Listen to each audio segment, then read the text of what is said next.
Assalamualaikum warahmatullahi wabarakatuh. Bismillahirrahmanirrahim. Alhamdulillahirabbil alamin. Wa afdhalus salati wa atamu taslimi ala sayyidina wa maulana Muhammadin khatamil anbiya'i wal mursalin wa ala alihi wa sahbihi ajma'in. Rabbi shrah li sadri wa yassir li amri wahlul 'uqdatam min lisani yafqahu qawli wala haula wala quwwata illa billahil aliyil azim. Amma ba'du. Hadirin wal hadirat, Bapak-bapak, saudara-saudari, ibu sekalian, jamaah Masjid Jami Darul Ilmi yang berbahagia. Dalam kesempatan ini seperti biasa saya akan baca salah satu hadis di dalam kitab Bulughul Maram karangan Imam Ibnu Hajar Al-Asqalani. Dan hadis ini salah satu hadis yang distatuskan sahih ini karena diriwayatkan oleh Imam Bukhari dan tentu oleh Imam Muslim. Lengkapnya hadis, an Abi Hurairah radhiyallahu anhu anna nabiyya sallallahu alaihi wasallam qala idza qumta ila sholati fa asbighil wudu summa istaqbilil qiblah ila akhir hadza al hadis. Bapak-bapak, saudara-saudara, tadi saya kemukakan ini secara singkat karena asli hadis itu panjang sekali ya. Saya bilang panjang sekali karena memang berkaitan masalah tata cara sholat. Yang menariknya dalam hadis ini oleh pengarang kitab Bulughul Maram yaitu Imam Ibnu Hajar Al-Asqalani itu meletakkan hadis ini ke bab sifat sholat.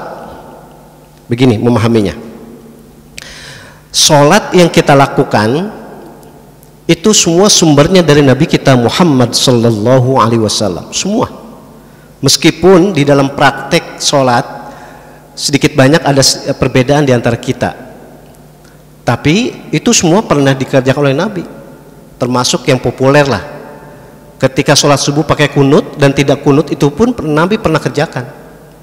Ketika kita sholat, ini cara fikih ya, karena memang kebetulan kitabnya kitab Bulughul Maram, kitab hadis berkaitan dengan fikih.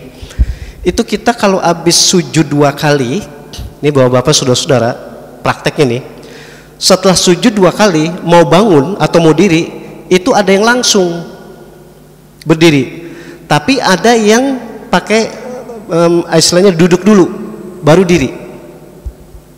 Coba dah kawan-kawan kita, termasuk kita ini, prakteknya itu ada setelah sujud 2 kali langsung diri, ada ketika selesai sujud 2 kali itu sebelum diri ke atas, sebelum diri dia pakai duduk dulu. Ternyata itu pun dua-duanya pernah dikerjakan oleh Nabi kita Muhammad sallallahu alaihi wasallam. Makanya tadi saya bilang praktek sholat kita ini semuanya pernah dikerjakan oleh Nabi.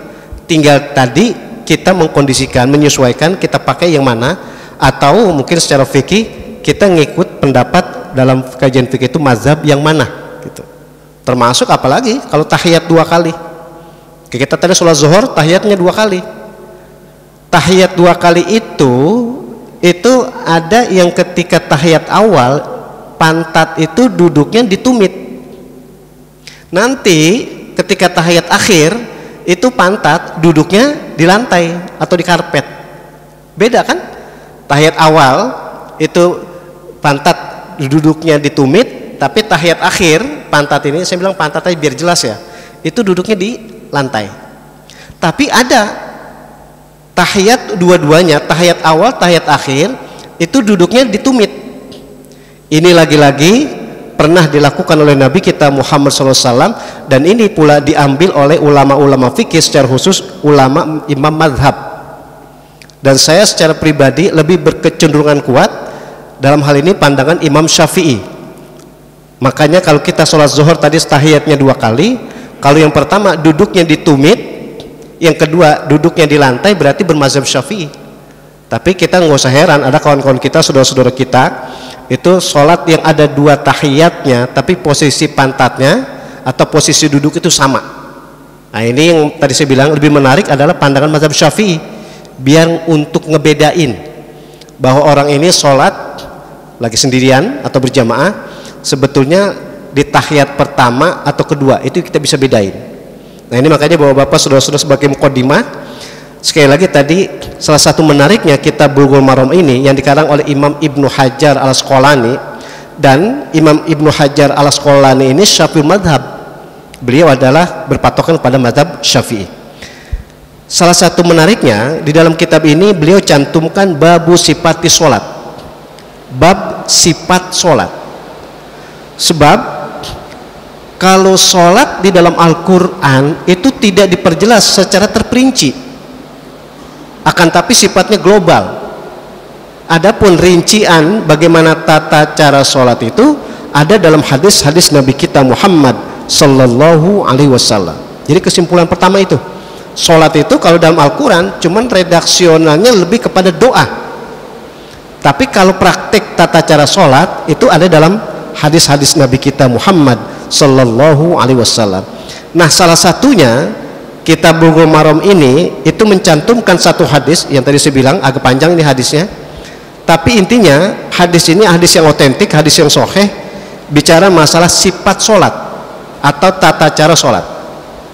Di antaranya kata Nabi kita Muhammad Sallallahu Alaihi Wasallam, qala iza qumta ila sholati fa asbighil wudu. Ketika kalian akan melakukan ibadah sholat maka sempurnakan wudunya. Sumastaqbilil kiblah, kemudian menghadap kiblat. Ini tadi saya bilang ila akhir haza al hadis. Ini awal-awal hadis intinya begitu. Jadi salah satu sifat sholat yang Nabi ajarin kalau sebelum sholat itu berwudu dulu. Nah, yang menariknya kata-kata berwudu, bapak-bapak, saudara-saudara, pernah saya ungkapkan di beberapa kesempatan termasuk di masjid ini, itu anggota wudu tertentu aja. Bahkan ketika kita batal wudu kita, maaf nih, bukan karena kencing, bukan karena BAB, buang air besar, akan tapi kentut, itu kan nggak ada yang keluar. Beda kalau kencing keluar najis, beda kalau buang air besar keluar najis, tapi kentut kan nggak keluar najis. Tapi kenapa kok kita tetap harus wudu?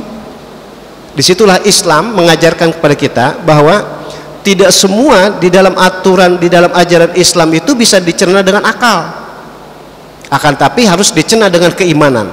Termasuk keimanan kita mempercayai apapun yang diajar oleh Nabi kita Muhammad Sallallahu Alaihi Wasallam.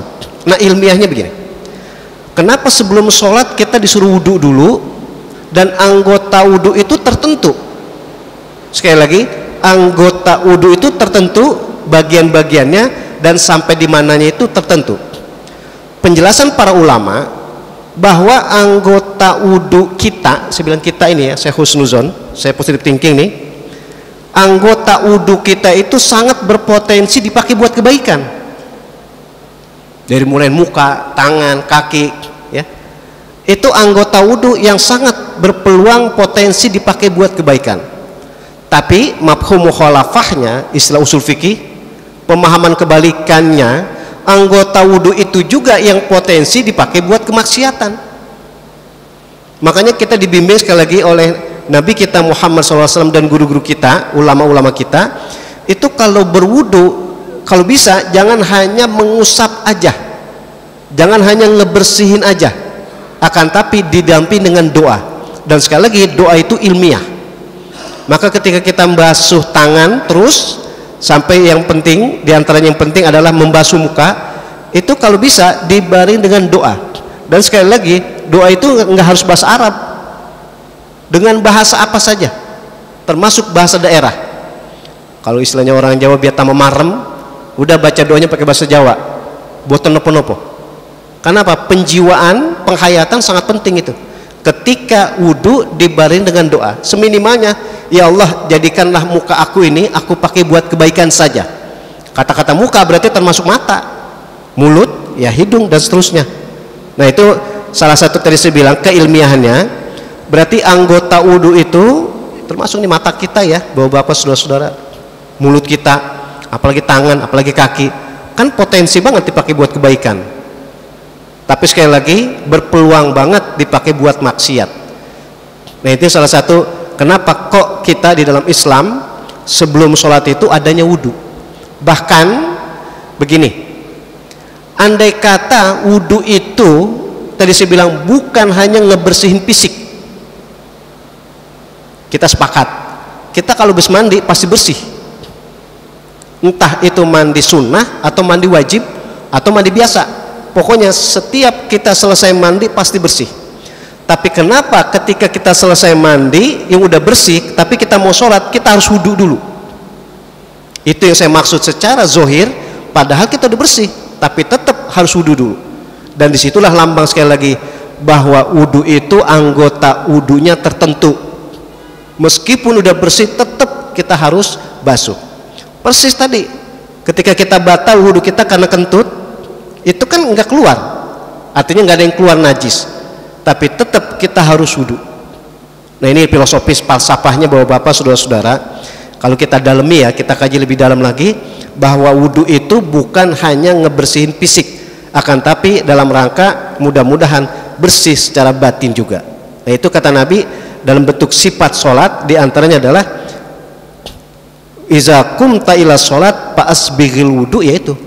Yang kedua, ini saya mungkin ungkapkan dua saja karena ini sangat penting ini. Yang kedua kata Nabi, summastaqbilil kiblat, menghadap kiblat. Bapak-bapak saudara-saudara, ini populer nih. Kita berada di bulan Sya'ban. Bulan Sya'ban itu diantara populernya namanya adalah Syahrul Kiblat, bulan kiblat. Ini nih bulan Sya'ban dikatakan bulan kiblat. Kenapa dikatakan bulan kiblat?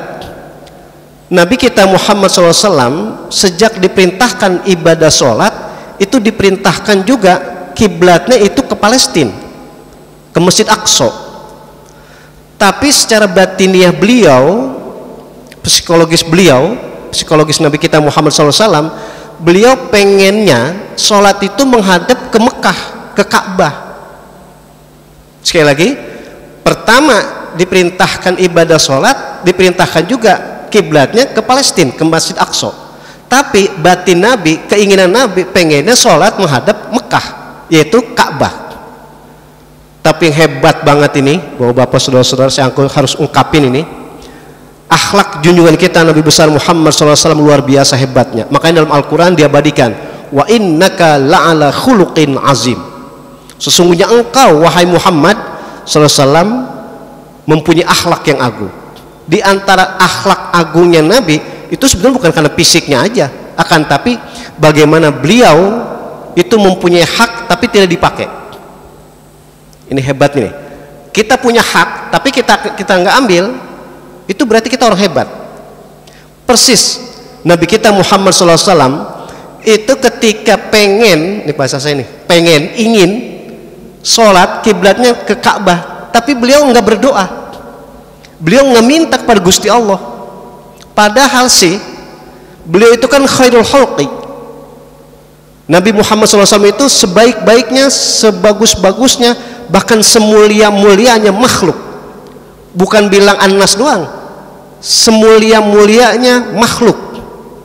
Sehingga jelas dalam cara ngaji akidah, dunia ini tidak akan diciptakan oleh Allah kalau akan atau tidak akan diciptakan oleh Nabi kita Muhammad Sallallahu Alaihi Wasallam. Sehingga perlu pakai logika tadi.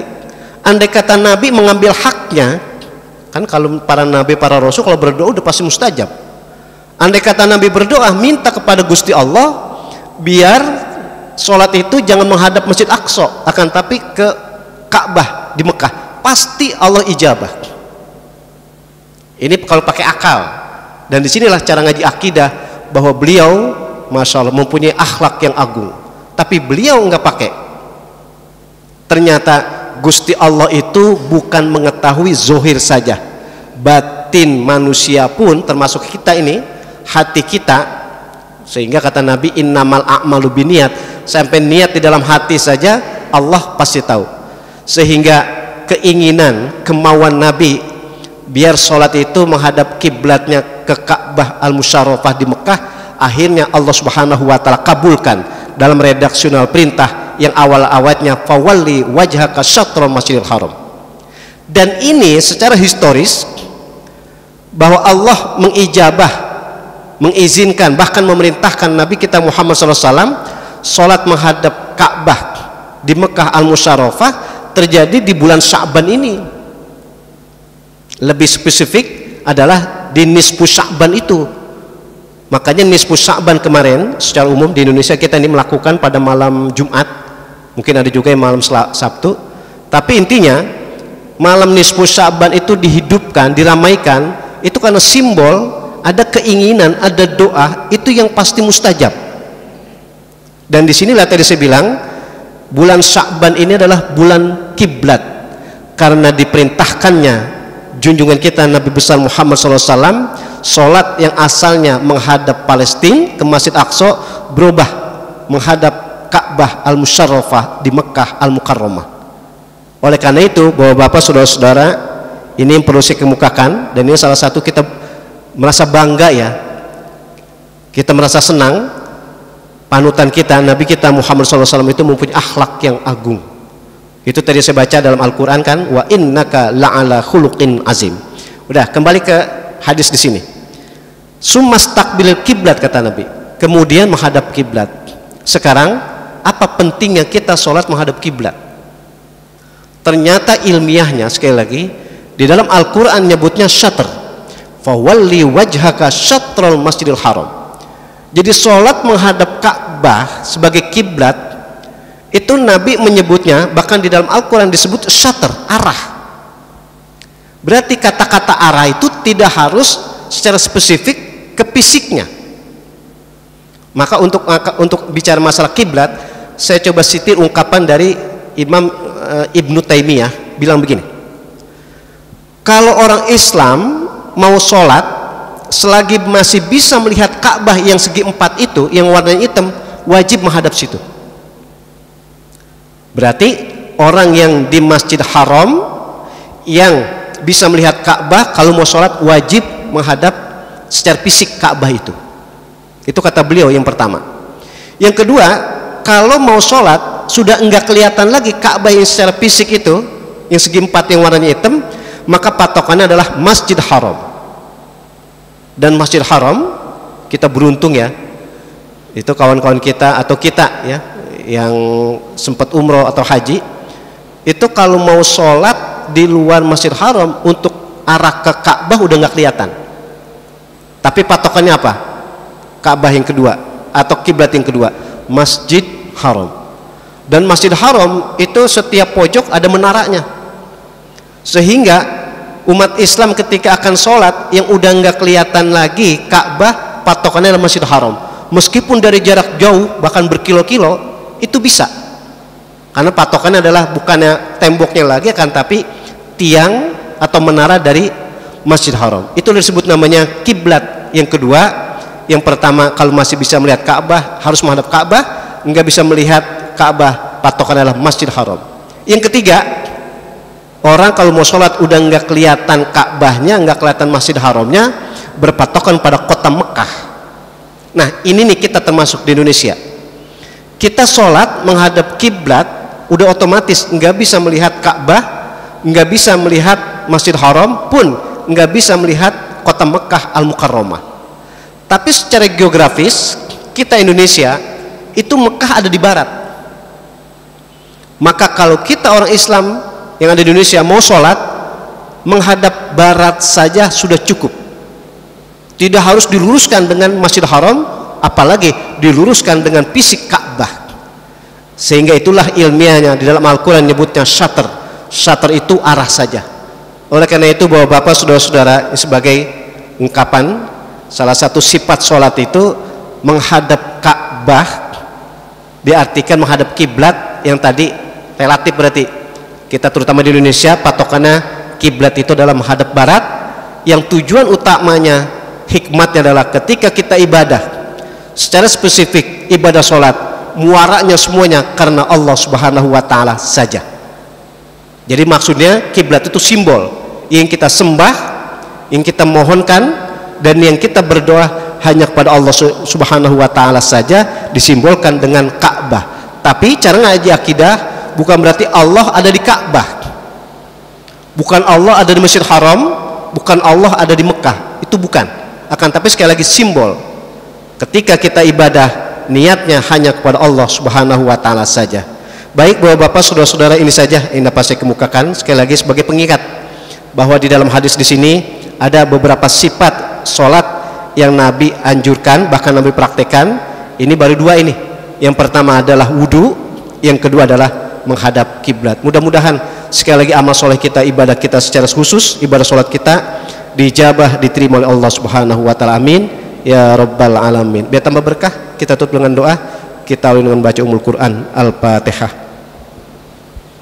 Bismillahirrahmanirrahim. Alhamdulillahirabbil alamin, arrahmanir rahim, maliki yaumiddin. Iyyaka na'budu wa iyyaka nasta'in. Ihdinas siratal mustaqim. Shiratal ladzina an'amta 'alaihim ghairil maghdubi 'alaihim waladdallin. Wa'fu 'anni karim, wa'fu 'anni karim, wa'fu 'anni ya mujibas sa'ilin. Allahumma a'inna 'ala dzikrika wa syukrika wa husni ibadatik. Allahumma ighfir lana dzunubana wa liwalidayna warhamhuma kama rabbayana shighara. Allahumma anfa'na bima 'allamtana wa 'allimna ma yanfa'una wa zidna ilman nafi'an wa amalan mutaqabbalan bi rahmatika ya arhamar rahimin. Bi fadlika dawum fiha subhanakallahumma wa tahiyyatun fiha salam wa akhiru da'wahum alhamdulillahi rabbil alamin. Demikian wallahu muwaffiq ila aqwamit thoriq. Assalamualaikum warahmatullahi wabarakatuh.